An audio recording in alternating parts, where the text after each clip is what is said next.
Hey, welcome to Three Count Commentaries. It's your boy MongoSlade. So today we're going to talk about WWE Untold. Two dudes with attitudes. The Shawn Michaels and Diesel story. So this documentary was very good.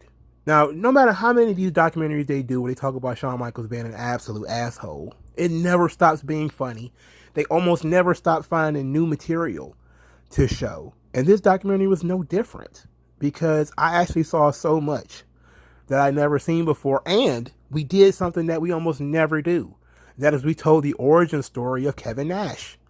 More important than that, I believe that this documentary told the story of two guys, but it was a story of the boyhood dream versus the American dream.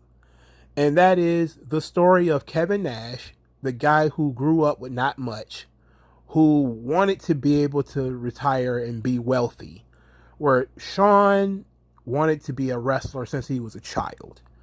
So this is about, uh, when we get to the end part, which we can spoil right here because we know how it ends, when Nash left. Nash left because he was a low drawing world champion and he wanted to cash in and make more money. Where Shawn didn't really care about the money, he wanted to be world champion because he always wanted to be a wrestler since he was a kid. So it was the boyhood dream of Shawn Michaels to be the world champion, but his friend got there first. And then his friend just kind of was like, yeah, being world champion is cool and all, but I ain't making no money, so fuck this, I'm out. And, it was a very interesting dichotomy because they told the story of both of these guys. And you get to see that, you know, how easy it was for Nash, right? And like I said, you told the origin story of Nash. That, Nash started playing basketball in 1977. He played college basketball. He was in the military. He went down to Atlanta at one point where he became a bouncer at the Cheetah Club.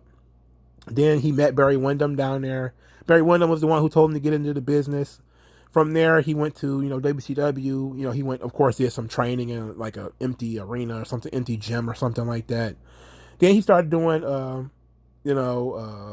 different things in WCW. They went through the Master Blaster when he was doing a fake Legion of Doom thing. The Oz, he was a giant wizard, which was a Dusty idea. Then he started talking about doing Vinny Vegas. All these failed gimmicks that Nash had that wasn't working out for him.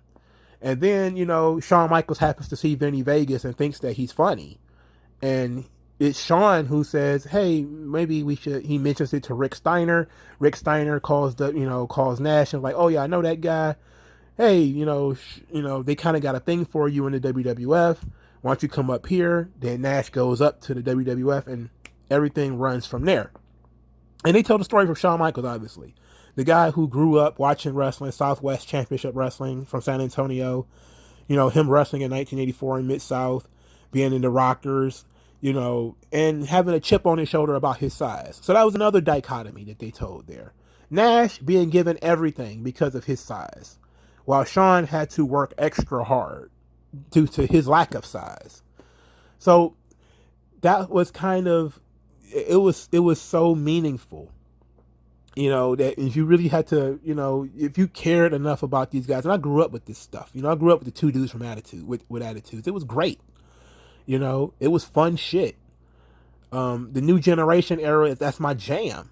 As childish as it was, as low drawing as it was, because it wasn't the most money making span of time in the WWE.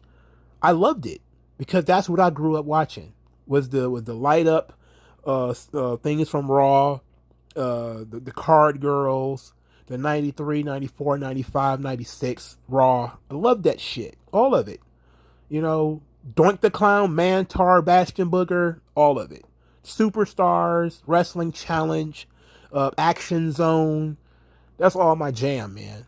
I've been waiting to go back and watch all that stuff. I've been waiting for them to put more of that stuff up on the network so I can go back and watch it. But I've also given priority to like older stuff that I've never seen before. But that stuff was great. And Nash told the story about how Vince was just kind of he just basically Vince was so impressed with him that Vince really just kept saying like, look at the size of him, look at his back, look at his shoulders. And they also told the story about the name Diesel. That the name basically, well, this is Bruce Pritchard. Basically, just saying it was a descriptive term. They just thought it fit him. It was a single name, a single word. It sounded like a name a tough guy would have, and that they kept Diesel his exposure to a minimum because he was so green. He had been in the business for a short amount of time, but he hadn't really fleshed out any type of personality. He hadn't done anything. He was a blank slate. He was just a big guy, and that's really all they needed him to do, was to be a big guy behind Shawn.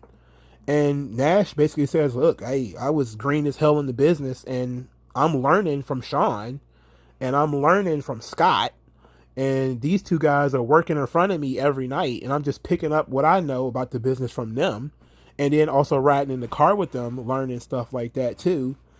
And it was a great story about, it just at one point Nash became the star. That Nash became the guy that Vince was looking to, put the belt on and make the front runner for the new generation. And they showed this footage of Shawn backstage at MSG. I think this was right after Diesel won the belt, and he's about to cut the promo preparing for the match with Diesel. And he's basically like, I want to call him Kevin, like I would call him Kevin, right? Like, kind of talking about it like actors would talk about the scene. Like, we're friends. I would call him by his real name, right? Like, I would call him Kevin, right? And then people are like, oh yeah, sure, go ahead, whatever, And then it kind of in the promo, he would say he would call him Diesel, then he would call him Kevin, and, peeling back the curtain a little bit. But Shawn was basically saying, like, as he kind of saw Diesel get the push, he was happy for his friend, but he kind of was like, what the fuck? I had a lot to do with this guy being the champion, like, this is kind of my doing, like I was so good at, getting this guy over that, I kind of fucked myself. And then, but he kept saying, like, he will always tell Kevin, don't let anybody tell you that I'm jealous of you. I really was happy for you. And, but it was clear that Shawn was bothered by Kevin getting the push, due to his size, of course. And they started talking about the WrestleMania 11 match. And there was a lot of people calling this a masterpiece. Like, this was a great match. This was art. And I was kind of like, I remember this match being very good. But then I picked up on it as they were talking about it. They were really just talking about Shawn's performance in this match. And Kevin, of course, gave Shawn all the credit because he says basically he worked around me. I didn't have to do anything. Shawn, you would whip him to the turnbuckle and Shawn would do the Ray Stevens flip over the rope, the Ric Flair flip. Some people may call it the Ric Flair. Some people call it the Shawn Michaels flip over the ropes. Well, I don't call it the Triple H flip over the ropes. Don't do that because it's not good. But, basically that's what they were talking about. How hard Shawn was working to make Diesel look good. How hard he worked in that match to make that match good. And it wasn't the main event of the show. It had celebrity stuff all wrapped around it. There was a deep concern that the match wasn't even going to draw. And, and they started telling the story that, it was the story of, 1980s old school WWF and a more, being pushed towards a more modern sensibility as Shawn began to take over. And they basically said, look, you had Nash, who was legit. They're pushing him as a giant, and he's selling a lot of this match for Shawn Michaels. And David fucking Shoemaker was in this documentary for some reason. But he was in it. Oh God. Anyway, Shoemaker was in it. He was the historian for this documentary, which is not my favorite decision of historians that they've made in a documentary decision. Like, I like that they try to bring in different names and different, I know I'm off topic right now, but when they do documentaries, they usually try to bring in some type of historian. Dave Shoemaker is a very interesting choice. Anyway, I I think that he was probably brought in because this is some '90s kind of stuff, which is probably more his jam. So it's not like anything from the '80s or anything like that. It's probably something he probably grew up watching. So they told the story of WrestleMania 11, and then they told Shawn Michaels' redemption arc in 1995, and then of course, you know, as he gains his rise to be the champion, Nash wants out. Nash leaves. And then we kind of get this interesting thing where Nash kind of had to admit, like, he knew that Shawn was going to be pissed about him leaving, because Shawn had spent 2 years putting over Hall and Nash and making them top guys, and then they went and cashed in and left him. And he kept saying, like, bro, I wanted to be wealthy, like I wanted to have so much money. I wanted to have mansions and all this kind of stuff. Like, you got what you wanted. You wanted to be the guy. You wanted to be, Ric Flair. That's what you wanted. You wanted that spot. I didn't care about that spot. I wanted that. I wanted the money. And, they also talked about winning the tag team titles and the cool visual of, them having all the belts and getting heat in the locker room for it. Which of course they reveled in because they're assholes. So, Shawn thought it was a great idea that they would, get all of the belts, but it wasn't a lot of time dedicated to it. Plus, it was a weird scenario anyway, because they pinned the guy who wasn't even legal. So it was a stupid booking decision.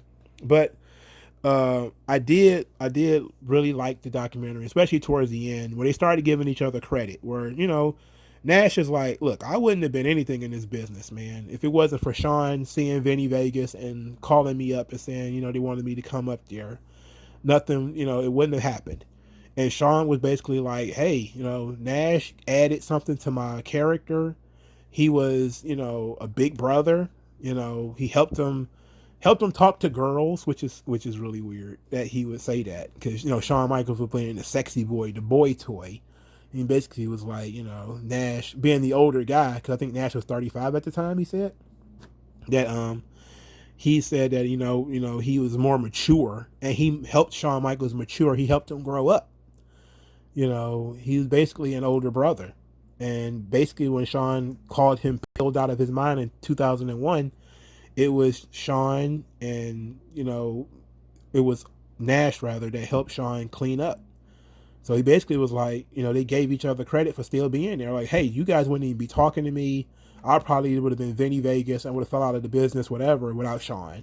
And Shawn is like, look, I probably would have OD'd and and died if it wasn't for Nash. So, they basically talked about how much the Click, and it doesn't matter how many Click documentaries they do, people still love them and they're still dope because they always find new material to use. They played the entire Nash versus Backlund match, by the way. The match is not 8-9 seconds, so it didn't matter, but I thought it was very interesting.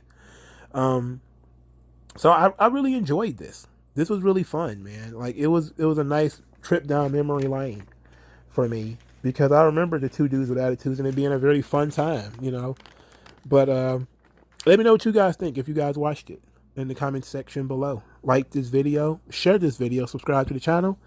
Follow the hashtag 3Count Commentaries to see what the channel's been up to.